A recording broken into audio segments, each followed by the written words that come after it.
అందరికీ నమస్కారం. నేను మీ ప్రొజెక్టర్ ప్రసాద్. ఈ వీడియోలో మనం చిత్తూరు నాగయ్య గారికి సంబంధించిన మిగతా జీవిత భాగాన్నైతే తెలుసుకోబోతున్నాం అనమాట. అంటే ఆయన జీవితంలో ఇంకా నాటక రంగం, సినిమా రంగం ఇంకా చాలా ఉన్నాయి కదా. సో ఆ విశేషాలన్నీ ఇందులో తెలుసుకోబోతున్నాం అనమాట. ఫస్ట్ పార్ట్లో అయితే ఆయన బాల్యం గురించి, అలాగే చేసిన ఉద్యోగాల గురించి, పడ్డ కష్టాల గురించి కొంతవరకు అయితే తెలుసుకున్నాము. మిగతా కంటిన్యూస్ పార్ట్ ఇది. సో అది చూడకపోతే మాత్రం ఒకసారి చూడడానికి ట్రై చేయండి. మన ఛానల్లోనే ఉంది ఆ వీడియో కూడా. మీకు ఇంకా బాగా అర్థమవుతుంది ఆ వీడియో చూసిన తర్వాత ఈ వీడియో చూస్తే కనుక. మరి ఆలస్యం చేయకుండా పదండి ఒకసారి మళ్ళీ ఆ కాలంలోకి వెళ్ళొచ్చేద్దాం. వెళ్ళే ముందు ఒక్కసారి మన ఛానల్ సబ్స్క్రైబ్ చేసుకోండి, అలాగే లైక్ చేసి సపోర్ట్ చేయండి. దానివల్ల మీకు మన ఛానల్లో ఇంకా రాబోయే వీడియోలన్నిటి గురించి తెలుస్తూ ఉంటుంది. సో మరి పదండి ఆలస్యం చేయకుండా వెళ్ళొద్దాం. నాగయ్య గారు చిత్తూరులో ఉండగా సురభి నాటక మండలి వారు భక్త ప్రహ్లాద నాటకం ప్రదర్శించడానికి వచ్చారు. అయితే ఆ నాటకంలో ప్రహ్లాదుడి వేషం వేయవలసిన అబ్బాయికి జ్వరం రావడంతో నాగయ్య గారు తొలిసారిగా నాటకంలో ప్రహ్లాదుడి వేషం వేశారు. ఆ అర్ధరాత్రి నాటకంలో మొదట వేదిక ముందున్న జనవాహినిని చూసి భయపడి ఏడ్చేసిన తర్వాత సర్దుకొని మళ్ళీ పద్యాలు పాటలు ఆలపించారు. ప్రేక్షకులు, బంధువులు, శ్రేయోభిలాషులందరూ అభినందించారు. ఇది విన్న పాఠశాల పంతులు కూడా నాగయ్య గారిని ప్రత్యేకంగా స్కూల్లో కూడా ప్రహ్లాదుడి వేషం వేసి పాటలు పద్యాలు పాడించి ఆనందించారు. తర్వాత స్కూల్లోనూ ఉత్సవాల్లోనూ అప్పుడప్పుడు వేదికలెక్కి పాటలు పాడుతుండడంతో నటన బాగా అనుభవంలోకి వచ్చింది మన నాగయ్య గారికి. ఒకసారి చిత్తూరులో రామవిలాస సభ భవన నిర్మాణం కోసం సారంగధర నాటకం ఆడాలని నిర్ణయించుకున్నారు. అందులో నాగయ్య గారిని చిత్రాంగి వేషం వేయమన్నారు. నాగయ్య గారి ఇంట్లో వాళ్ళకి అబద్ధం చెప్పి మరీ నాటకం రిహార్సల్స్కి వచ్చేవారు. దానికి హార్మోనియం కూడా వాయించేవారు. ఈ నాటక ప్రదర్శనలో అపశృతి దొర్లి చీర ఊడిన చిత్రాంగి అనే పేరు కూడా తెచ్చుకున్నారు. ఈ విషయం తెలిసి తండ్రి దగ్గర కూడా చీవాట్లు తిన్నారు. ఈ నాటకం ద్వారా 850 రూపాయలు మిగిలాయి. ఆ సొమ్ముతో సభవారు ఒక మందిరం నిర్మించారు. మదనపల్లెలో తంబళ్లపల్లి నారాయణ రెడ్డి గారి ఆధ్వర్యంలో జరిగే నాటకాల్లో పాల్గొన్నారు. అప్పుడే బెంగళూరు అమెచ్యూర్స్ అనే బృందం ఒథెల్లో అనే ఆంగ్ల నాటకం ప్రదర్శించారు. ఆ నాటకంలో ప్రముఖ నటుడు బళ్ళారి రాఘవ గారిని చూసి తనతో పరిచయం చేసుకున్నారు. అతనుకు తన గానాన్ని కూడా వినిపించి ఆయన ఆశీర్వాదం అందుకున్నారు. తంబలపల్లి నారాయణ రెడ్డి స్వస్థలం తంబలపల్లిలో కూడా పాటలు పాడుతూ అంతో ఇంతో సంపాదించి ఇంటికి పంపేవారు. వివాహం జరిగిన తర్వాత భార్య తరపున వారు పిలవడంతో నెల్లూరు వెళ్ళారు. అక్కడ సారంగధర నాటకంలో స్థానం నరసింహారావు పోషించిన చిత్రాంగి పాత్రను చూసి స్ఫూర్తి పొందారు. ఎలాగైనా గట్టిగా కృషి చేసి అతనిలాగా మంచి నటుడు అవ్వాలనుకున్నారు. ఆ తర్వాత కొన్నాళ్లకు రామవిలాస సభ తరపున తిరుత్తణిలో జరిగిన సారంగధర నాటకంలో నాగయ్య గారు వేసిన చిత్రాంగి వేషానికి స్వర్ణ పథకం లభించింది. శ్రీకాళహస్తి, తిరుపతి మొదలైన ప్రాంతాలకు వెళ్ళి నాటక ప్రదర్శనలు ఇచ్చేవారు. మద్రాసులో BA చదువుతున్న సమయంలో అతను మార్గదర్శి ప్రొఫెసరు సుబ్రహ్మణ్యం అతన్ను సుగుణ విలాస సభ వారికి పరిచయం చేశారు. వీరు మద్రాసులో తెలుగు, తమిళంలో నాటకాలు వేసేవారు. నాగయ్య గారు ఆ నాటకాల్లో పాల్గొనేవారు. ఇండియన్ ఫైన్ ఆర్ట్స్ సొసైటీ సభకు వెళ్ళినప్పుడు అతనుకు BN రెడ్డి గారితో పరిచయం కలిగింది. బెంగళూరులో గ్రామ్ఫోన్ రికార్డులు పాడటానికి వెళ్ళినప్పుడు అక్కడ కొంతమంది అమెచ్యూర్స్తో కలిసి నాటకాలు వేసేవారు. సారంగధర, రామదాసు, సుభద్రా పరిణయం, తప్పెవరిది మొదలైన నాటకాల్లో పాల్గొన్నారు మన నాగయ్య గారు. బెంగళూరులో HMV తెలుగు విభాగానికి కొప్పరపు సుబ్బారావు గారు నిర్వాహకుడిగా ఉండేవారు.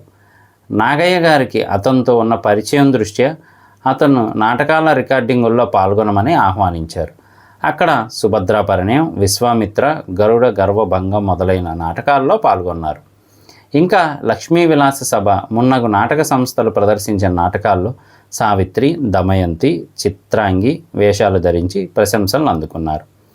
నాటకరంగ ప్రవేశంతో మహానటులైన బళ్ళారి రాఘవ, పర్వతనేని రామచంద్రారెడ్డి మొదలగు వారితో కలిసి పలు నాటకాల్లో అభినయించారు. రామదాసులో కబీర్ వేషధారిగా కహోరాం నామ్ అంటూ పాడుతూ రంగప్రవేశం చేయటంతోనే ప్రేక్షకుల కరతాళ ధ్వనులతో నాటక మందిరం మార్మోగింది.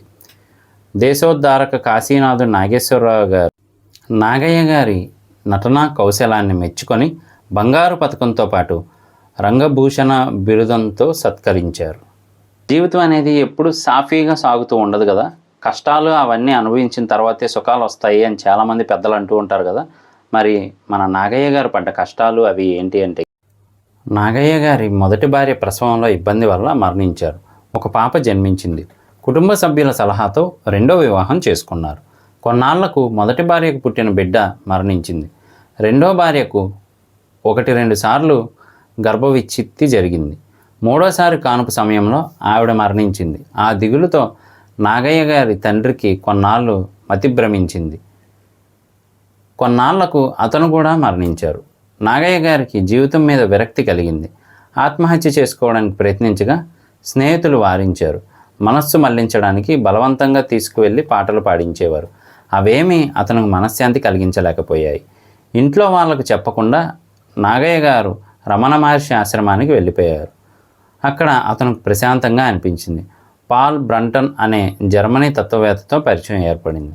కొన్నాళ్ళు గడిచాక చిత్తూరుకు చెందిన దొరై ఇతన్ను గుర్తుపట్టి ఇంట్లో వాళ్ళు అతని కోసం తీవ్రంగా బెంగపెట్టుకున్నారని చెప్పారు. దొరై ఇతనుకు గ్రామఫోన్ రికార్డులు పాడే అవకాశం ఇస్తానని, అప్పటిదాకా చిత్తూరులో ఉండమన్నారు. అప్పటికే ఆశ్రమంలో ఒకడిగా మెలుగుతుండడం వల్ల రమణ మహర్షి అనుమతి కోసం వెళ్ళారు. ఆయన కూడా నీవు జీవితంలో చేయవలసిన కర్మ ఇంకా ఉన్నదని ఊరికి వెళ్ళమని చెప్పడంతో మరలా చిత్తూరు చేరారు. ఇంట్లో వాళ్ళు సంతోషించారు. రమణ మహర్షి గారి ఆశ్రమం నుంచి తిరిగి వచ్చిన తర్వాత బెంగళూరులోని హెచ్ఎంవి గ్రామ్ఫోన్ కంపెనీ నుంచి ఆహ్వానం అందింది. అప్పటిదాకా టాకీలు రాకపోవడం వల్ల గ్రామఫోన్ రికార్డులకు మంచి ఆదరణ ఉండేది. నాటకాలు చూడడం, రికార్డులు వినడం అప్పటి జనాలకు ఇష్టమైన వ్యాపకాలు. ఎన్నో తెలుగు నాటకాలు, పాటలు రికార్డులుగా వచ్చాయి. నాగయ్య గారి ఉద్యోగానికి 4 నెలలు సెలవు పెట్టి బెంగళూరు వెళ్ళారు. అక్కడ ఆయనకి గొప్ప నటీనటులు, సంగీత విద్వాంసులతో పరిచయం కలిగింది. తర్వాత కాలంలో భారతరత్న అందుకున్న ఎంఎస్ సుబ్బలక్ష్మి గారు కూడా ఆ రికార్డుల్లో పాడేవారు. అప్పటికి ఆవిడ వయస్సు 11 ఏళ్ళు. మద్రాసులో సినిమా అవకాశాల వేటలో ఉన్నప్పుడు అచ్యుతనాయుడు గారి ప్రోత్సాహంతో నాగయ్య గారు ఎన్నో గ్రామఫోన్ రికార్డులు ఇచ్చారు. హిజ్ మాస్టర్స్ వాయిస్ కంపెనీ వారు నాగయ్య కంఠ మాధుర్యానికి ముగ్ధులై తమ కంపెనీలో మ్యూజిక్ డైరెక్టర్గా నియమించుకున్నారు.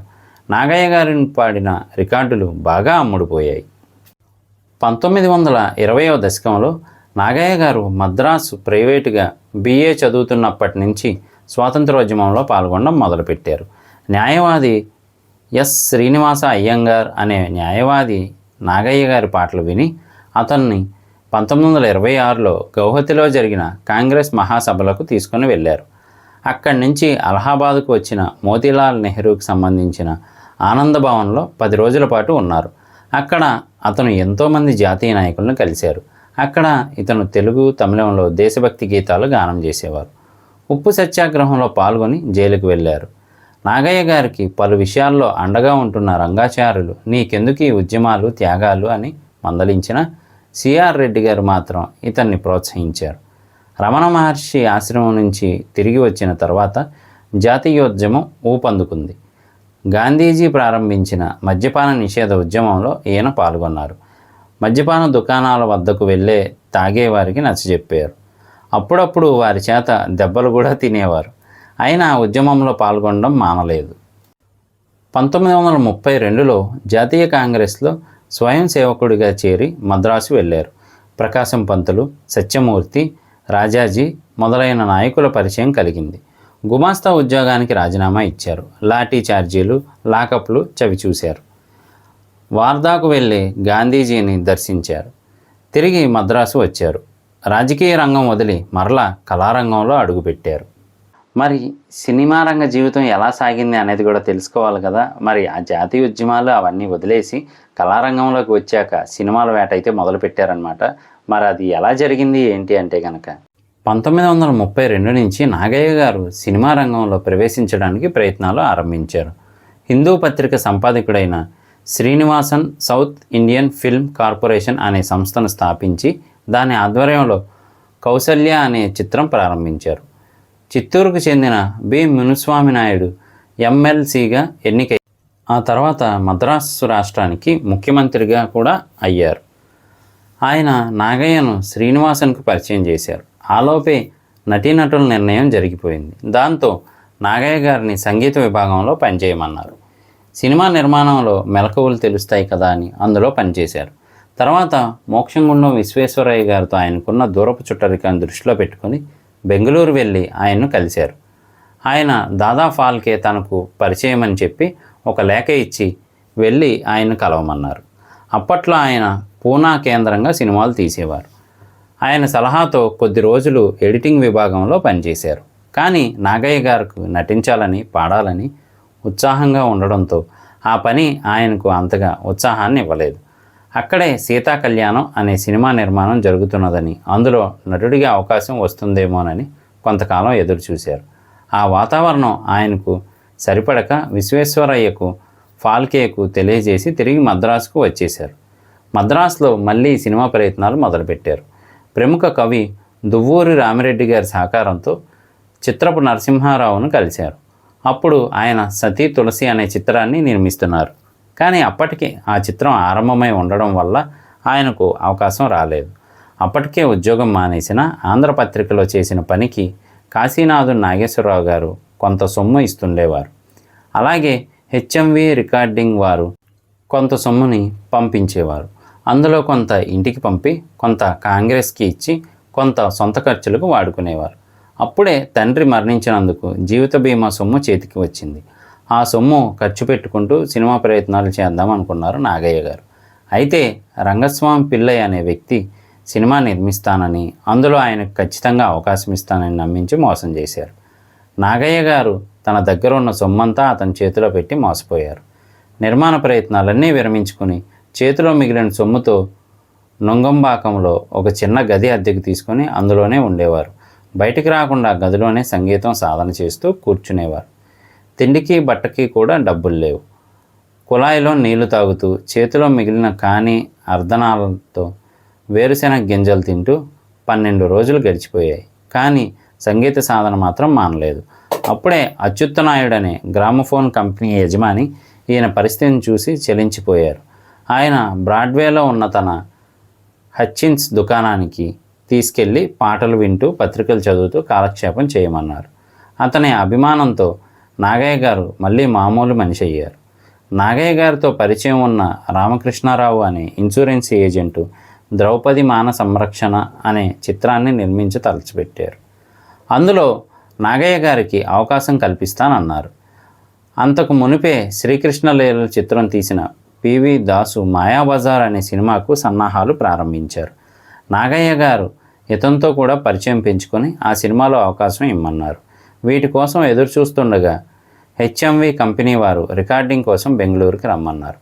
నాగయ్య గారు అక్కడికి వెళ్ళి వచ్చేసరికి ఈ 2 అవకాశాలు చేజారిపోయాయి. నాగయ్య గారికి పి పుల్లయ్యతో పరిచయం ఏర్పడింది. అప్పట్లో ఆయన సురాజ్ మల్, లల్లుబాయ్ అండ్ కంపెనీ అనే గ్రామ్ఫోన్ సంస్థ ప్రతినిధిగా ఉండేవారు. అంతకు ముందు నుంచి సినిమాలతో ఆయనకు పరిచయం ఉంది. దాంతో ఆయనకు స్టార్ కంబైన్స్ అనే సంస్థ సారంగధర చిత్రానికి దర్శకత్వ అవకాశం ఇచ్చారు.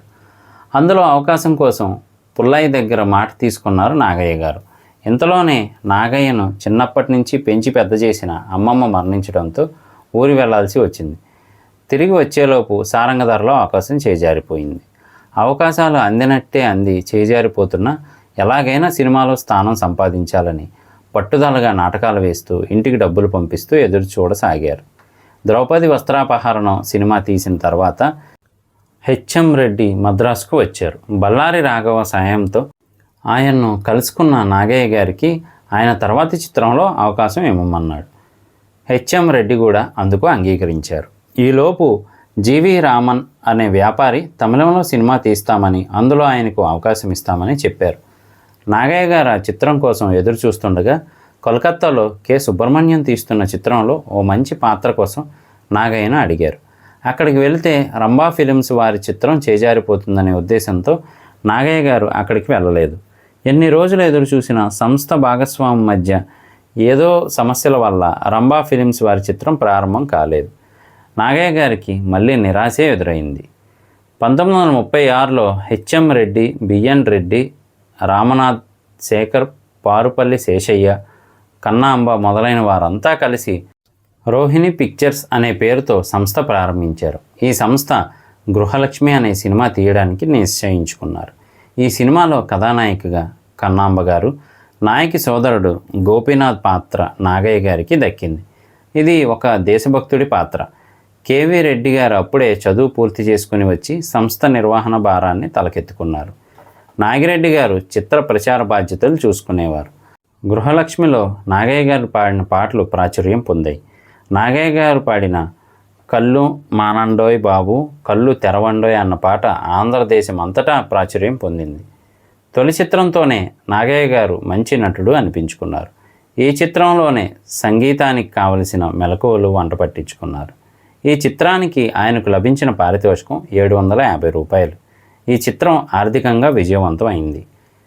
రోహిణి సంస్థ నుంచి బిఎన్ రెడ్డి, కేవీ రెడ్డి మొదలైన వారంతా విడిపోయి వాహిని సంస్థను ప్రారంభించారు. మూలా నారాయణ స్వామి, నాగిరెడ్డి, సముద్రాల, శేఖర్, రామనాథ్, బిఎం దాసు మొదలైన వారు కూడా ఈ సంస్థలో సభ్యులు. నాగయ్య గారిని కూడా వారిలో ఒకటిగా చేర్చుకున్నారు. వారి చిత్రాల్లో ముఖ్య పాత్రలు ధరించడం, సంగీతం అందించడం అతను ముఖ్య బాధ్యతలు. అదే సమయంలో గూడవల్లి రామబ్రహ్మం పల్నాటి యుద్ధం చిత్రం ప్రారంభిస్తూ అందులో బ్రహ్మనాయుడు వేషాన్ని నాగయ్య గారికి ఇవ్వజూపిన వాహిని సంస్థలో ఉండడం వల్ల ఆయన అంగీకరించలేదు. ఆ పాత్రను గోవిందరాజు సుబ్బారావు పోషించారు. 1939లో వాహిని సంస్థ నిర్మించిన వందే మాతరం చిత్రంలో నాగయ్య గారికి కథానాయక పాత్ర వచ్చింది. కాంచనమాల గారు కథానాయిక. అదే చిత్రానికి నాగయ్య గారు సంగీతాన్ని కూడా సమకూర్చారు.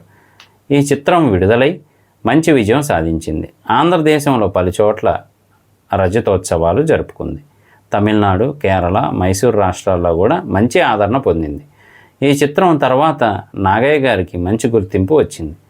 వందే మాతరం చిత్ర విజయోత్సవాలకు వెళ్ళినప్పుడు అక్కడ మాలతిని చూసి ఆమెను తమ తర్వాతి సినిమాకు నాయికగా ఎన్నుకున్నారు వాహిని సంస్థ వారు. ఈ సినిమా సుమంగలి. ఈ సినిమాలో కూడా తానే కథానాయకుడిని అనుకున్న నాగయ్య గారికి వృద్ధ పాత్ర ధరించమన్నారు. నాగయ్య గారు మొదట్లో సందేహించిన తర్వాత బిఎన్ రెడ్డి తదితరులు ఆ పాత్ర చాలా ప్రధానమైన పాత్ర అని, నటనకు ఆస్కారం ఉన్న పాత్ర అని నచ్చజెప్పడంతో అందుకు ఒప్పుకున్నారు. ఈ చిత్రం విడుదలయ్యాక నాగయ్య గారికి మంచి పేరు వచ్చింది. ఈ చిత్రంలో నటనను చూసి బాబూరావు పటేల్ అనే సినీ విలేకరి నాగయ్యను ఫిల్మ్ ఇండియా అనే పత్రికలో పాల్ ముని ఆఫ్ ఇండియా అని కీర్తించారు. అలాగే ఆయన అందించిన సంగీతం కూడా ఆదరణ పొందింది.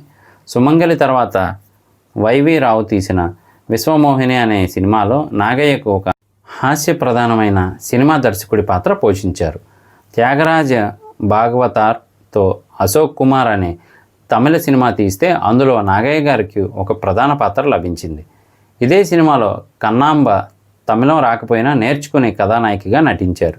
ఈ సినిమాతో నాగయ్య గారికి, కన్నాంబ గారికి తమిళంలో కూడా మంచి పేరు వచ్చింది.